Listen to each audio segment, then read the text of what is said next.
Who's your commander? Good luck. Equip. Move to combat. Resolves. Now, before you attack Does me, anyone have an answer? well played. Good game.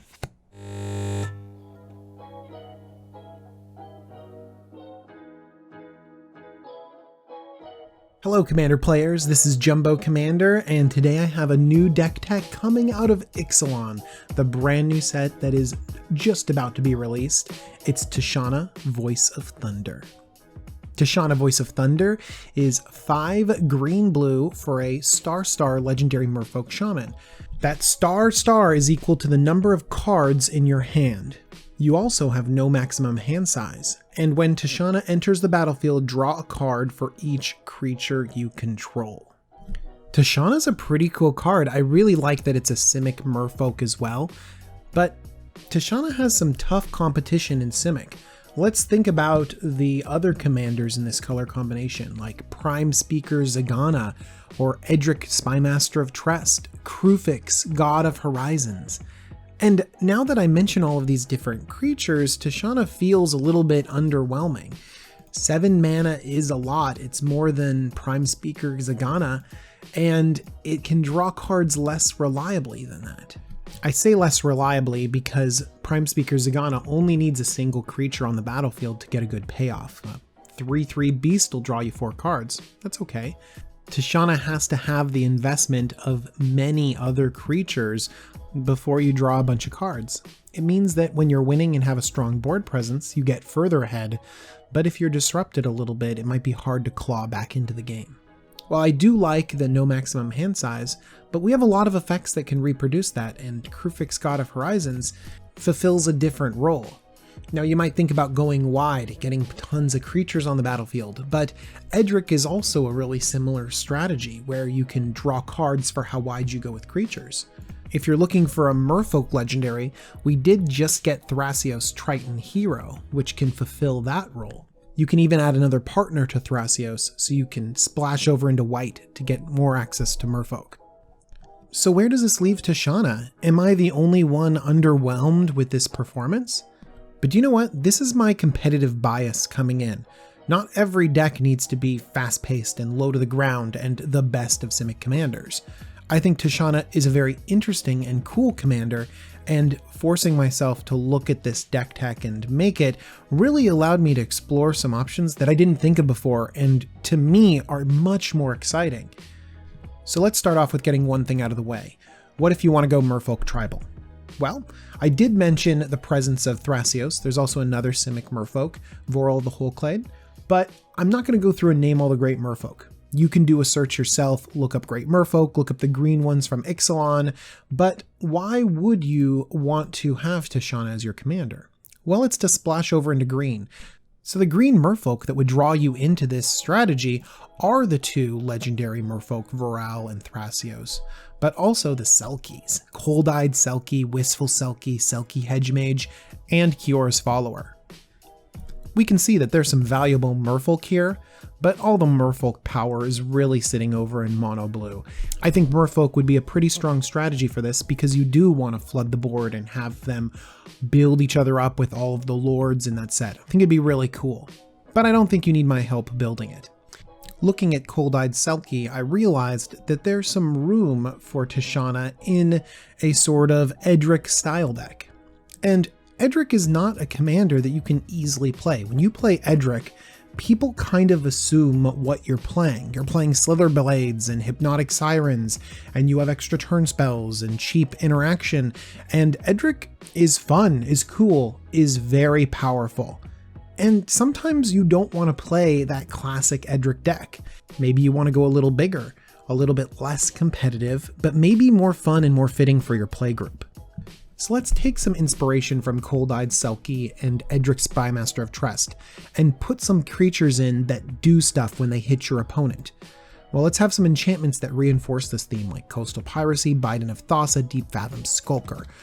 Emperor's Vanguard is new from Ixalan as well. It's a 4-mana 4/3, and when it deals combat damage to a player, it explores. So you can draw a land or put a +1/+1 counter on it. When Centaur Rootcaster, a 4-mana 2/2 deals combat damage to a player, you can search your library for a basic land card and put it into play tapped. When Sakiko, Mother of Summer is out, any creature that deals combat damage adds green to your mana pool. With the right attack, not only will you be able to cast your commander easily, but you might be able to play some crazy token generation or some huge spell. You know, we might use some spells or equipment to make sure that we have access to attack our opponents unimpeded, but maybe we want to use equipment to do even more damage, like Scythe Claw, or draw more cards with Mask of Memory, or capitalize on our ability to get in damage and use triggers off of Swords of. I put Body and Mind here because it gives us a wolf. Love it. There's lots of great equipment out there, but one card that cannot be reproduced by equipment is similar, Stolen Identity. It's a sorcery, but it ciphers onto a creature, and whenever that creature deals combat damage to a player, you get to cast the sorcery again. Stolen Identity says put a token onto the battlefield that's a copy of target artifact or creature. So Stolen Identity rewards you for dealing combat damage to your opponent by making more awesome creatures. And that's just magical because that's what you want to do with this commander, is get in damage and then make more creatures, and then you can draw more cards. Sphinx Ambassador is an underplayed card, but it is so awesome. It's 7 mana for a 5/5 flyer, but when it deals combat damage to a player, you get to search that player's library for a card. Then your opponent has a chance to guess the card you picked. If they guess it wrong, you get to put it onto the battlefield, just under your control. This is a repeatable bribery with a little bit of a mind game included. It's fantastic. Why wouldn't we play this card? And Thada Adel Acquisitor does something similar, except for it's going to steal artifacts from your opponent. Really a great Merfolk for the Merfolk deck as well. So all of these have the potential to deal combat damage and add more creatures to the battlefield, but there are a few other creatures that do it way better. How about Spawn Writhe? That will make a copy of itself, and the token will then copy itself, all if they deal combat damage. Amazing. If you ever get to connect with Living Hive, oh, the amount of insects is going to be unreal. And then you just slam your commander for all the card draw. So as you can see with this strategy, it's very clearly not Edric. You do want to have a lot of creature combat, you want some rewards for getting damage through, but it's definitely not as low to the ground and not as powerful. It does synergize a little bit with your commander, and it's nice to be able to have that extra card draw and be really creature centric, but it's not like Tishanna gives your creatures unblockable. You could go with Cassetto, which might support this strategy a little bit better. But maybe this strategy is a little bit too specific. Let's go back a little bit and maybe just go with creature good stuff. This might be the most traditional Tishanna build available. You start off with some traditional creature-based ramp. How about Birds of Paradise, Shaman of Forgotten Ways? I particularly like that because of the formidable. You want to have a strong presence of creatures on the battlefield. And as soon as the hype calms down, you can support this strategy with Growing Rights of Itlamok and its flipped version, which is better Gaia's Cradle. And if you have all the money to put a Gaia's Cradle in, to be frank, an underpowered deck, feel free. But a great budget land to include is Colony Garden. You just get a free plant token. That could be a card later on in the game. And if you're going heavy into creatures, you can reward that play by having Lifecrafter's Bestiary, Lurking Predators, Primal Surge, a great card if you want to build your deck around it. Even Oketra's Monument if you want to go really heavy and budget into making a bunch of tokens. You could even dip over into Merfolk and creature tokens to combine these strategies. Master of Waves is going to be great in this deck, and the new card Deep Root Waters can meld these two strategies really well. You can shift from Merfolk to Eldrazi as a minor tribe. From Beyond and Awakening Zone with their Eldrazi spawns and scions can just pump out a bunch of creatures that can turn into cards later with your commander. Even cards like Kozilek's Predator can be really efficient. An artifact focus could also be interesting for this deck. Efficient Construction can pop out a little Thopter every single time you cast an artifact spell, and Thopter Assembly can give you a huge influx of cool Thopters. I particularly like the artifact angle because Simic is not a traditional pair that deals with artifacts, but I think the building restriction could make for a very interesting deck. Now, all of these little subcategories of go wide with Merfolk, go wide with Eldrazi, go wide with artifacts. They're all opportunities to take this deck in a direction that really makes it unique from other decks and makes it your own. One thing I noticed is that there's a very powerful enchantment that dominates each one of these subcategories. And I looked a little bit deeper, and enchantments could be an interesting angle. Fable of Wolf and Owl is so cool. If you play a green spell, you get a wolf. You play a blue spell, you get a little owl. Primeval Bounty is really powerful, or dipping over into artifacts, Orochi Hatchery can just flood the board with stupid snakes. I've seen Krufix God of Horizons Enchantress decks. This could be a very interesting Enchantress theme where it's like Enchantress tokens. I think I kind of like that. Of course, there's always the traditional creatures that pump out more creatures. I put Avenger of Zendikar and Michaeloth as the headliners in this category. I also really want to preach for resilient creatures. Hooded Hydra, Chasm Skulker, Hangerback Walker. All three of these are powerful in their own right, but if you ever are subject to a board wipe, they can sometimes become game-ending. And with your commander, it's great. You can play a threat, and then when they respond to your threat, you suddenly have a mass of tokens, and your commander can come down when you have all that untapped mana, and then refill your hand with more cards. It's the pace of play I really like in a deck like this. There are also a lot of sorceries that can make a ton of tokens. Beacon of Creations, if you have a heavy force count, can put a bajillion insect creature tokens onto the battlefield. And Sylvan Offering is a really good value and a great political card. I'm putting it in a lot of decks and really enjoying it. I also want to mention a few corner case cards that could be really interesting for this strategy. Arachnogenesis. You are attacked in a huge way, you put a bunch of spiders out, and then you untap, aha, play your commander. That can be game ending. Or Ether Mutation, 3 green blue for a sorcery, return target creature to its owner's hand. You get that many Saprolings for its mana cost. Yes. You can answer a problematic permanent and get a bunch of Saprolings out of it. I just really wish this was at instant speed. And finally, Natural Affinity. Wait, what? So if you've got nothing but Natural Affinity, plenty of lands in your commander, let's say you tap 3 for Natural Affinity and then 7 to play your commander, you just are gonna draw 11 cards. It just changes your lands into card draw when you combine this with your commander. I also like this as a punishment against people who board wipe too much. So there's that. I don't feel bad. It's your fault for destroying my board. You're the one that blew up all the lands. And I have to quickly mention Doubling Season is great, blah, blah, blah, blah. And also Second Harvest. I don't have enough decks that play Second Harvest, and it's so cool, so it really belongs here. So what does this deck look like? I think it looks really cool. There's so many different ways to go. You can go heavy Eldrazi or a little bit of Merfolk. You can go artifacts. You can kind of use your creatures to go wide. You can have an enchantment focus.